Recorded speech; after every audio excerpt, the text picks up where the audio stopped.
warahmatullahi wabarakatuh. Salam dan bahagia Bapak Ibu Guru hebat. Perkenalkan, saya Isti Zainab, calon guru penggerak angkatan 10 dari SD Negeri Godo 3, Kabupaten Pati, Jawa Tengah. Selama pendidikan guru penggerak, saya didampingi oleh fasilitator hebat yaitu Bapak Asmuni dan pengajar praktik yang hebat pula yaitu Bapak Suharto. Dalam video ini, saya akan memaparkan koneksi antar materi modul 1.1 tentang kesimpulan dan refleksi pemikiran Ki Hajar Dewantara. Menurut Ki Hajar Dewantara, pendidikan dan pengajaran tidaklah sama. Pengajaran menurut Ki Hajar Dewantara adalah bagian dari pendidikan. Dapat kita lihat definisi pengajaran dan pendidikan sebagai berikut. Pengajaran adalah sebuah proses pendidikan dalam memberi ilmu atau berfaedah untuk kecakapan hidup anak secara lahir dan batin. Pengajaran bertujuan untuk membantu murid dalam mempelajari ilmu pengetahuan dan keterampilan yang dibutuhkan. Lalu, definisi pendidikan yaitu memberi tuntunan terhadap segala kekuatan kodrat yang dimiliki anak agar ia mampu mencapai keselamatan dan kebahagiaan yang setinggi-tingginya, baik sebagai seorang manusia maupun sebagai anggota masyarakat. Pendidikan bertujuan untuk membentuk manusia yang merdeka, lahir dan batin, berbudi pekerti luhur dan memiliki pengetahuan yang luas. Oleh karena itu, dapat kita lihat perbedaan pengajaran dan pendidikan. Pengajaran berfokus pada transfer ilmu pengetahuan dan keterampilan, sedangkan pendidikan berfokus pada pengembangan diri anak secara menyeluruh. Lalu, menurut Ki Hajar Dewantara, pendidikan adalah menuntun, di mana murid terlahir dengan kekuatan kodratnya masing-masing. Pendidik itu hanya dapat menuntun tumbuh atau hidupnya kekuatan kodrat yang ada pada anak-anak, agar dapat memperbaiki lakunya. Selain itu, ada kodrat alam dan kodrat zaman. Ki Hajar Dewantara menjelaskan bahwa dasar pendidikan anak berhubungan dengan kodrat alam dan kodrat zaman. Guru harus mendidik anak-anak dengan cara yang sesuai dengan tuntunan alam dan zamannya sendiri, dengan tetap mengutamakan kearifan lokal sosial budaya setempat.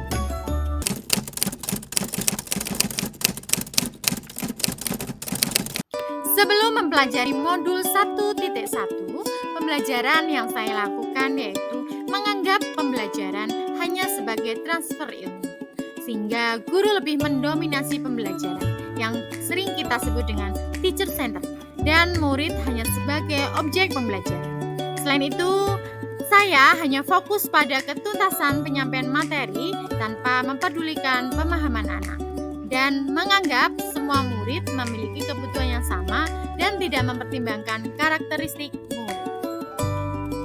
Selain itu, nilai kognitif menjadi acuan dalam pembelajaran dan dianggap berhasil jika murid telah mendapat nilai yang sesuai dengan kriteria ketuntasan minimum. Lalu, menganggap guru adalah sebagai sumber utama dalam pembelajaran. Dan suasana kelas yang tertib, tenang, serta murid mendengarkan penjelasan guru adalah fokus utama. Lalu pembelajaran yang saya lakukan sebelum mempelajari modul 1.1 yaitu meminta murid memahami materi dengan menghafalkannya, dan sering merasa gagal jika banyak murid yang tidak tuntas saat mengerjakan evaluasi. Dan saya lebih fokus menilai sehingga lupa membuat rencana tindak lanjut yang akan saya lakukan.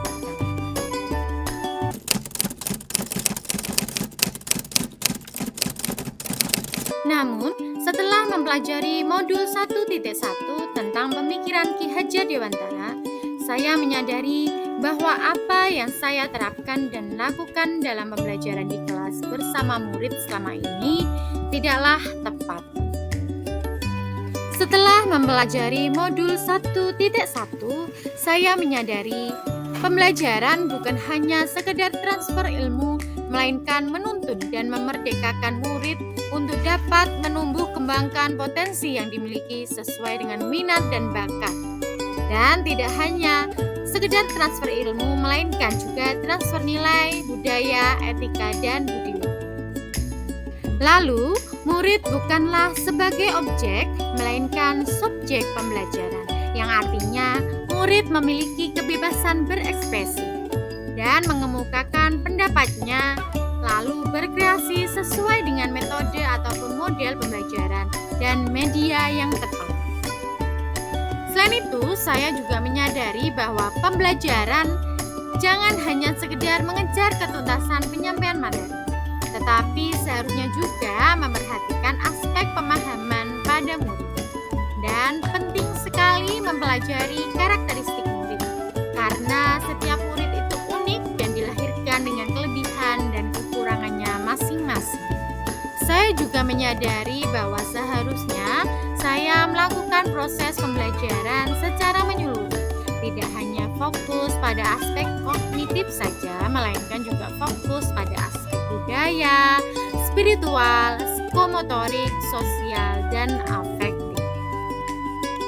Tidak hanya itu, setelah mempelajari modul 1.1, saya juga menyadari bahwa seorang guru adalah sebagai fasilitator pembelajaran.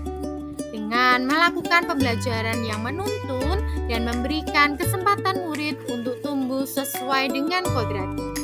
Dan guru harus ikhlas, penuh kesabaran dengan ketulusan hati menuntun murid agar terwujud pembelajaran yang menyenangkan dan murid akan menjadi lebih aktif dalam mengikuti pembelajaran.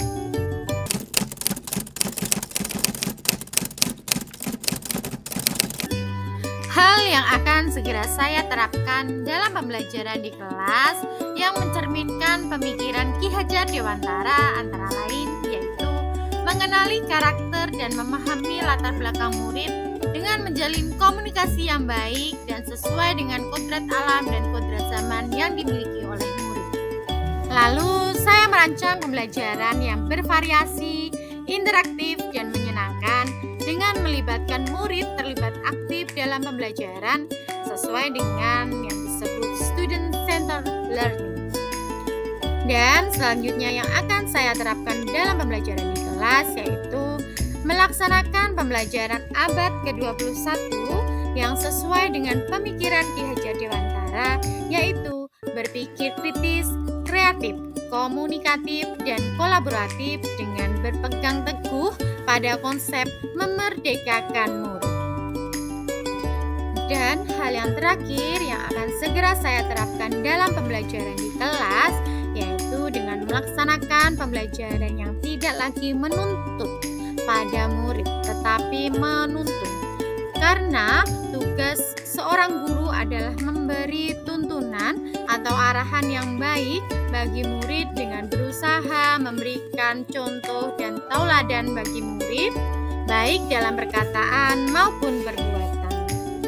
Lalu saya akan melakukan refleksi terhadap proses pembelajaran yang telah dilaksanakan dan melakukan tindak lanjut dari hasil refleksi yang telah didapatkan. Sekian yang dapat saya sampaikan tentang pemaparan, kesimpulan, dan refleksi pemikiran Ki Hajar Dewantara. Semoga bermanfaat dan terima kasih atas perhatiannya. Salam dan bahagia Bapak Ibu Guru hebat.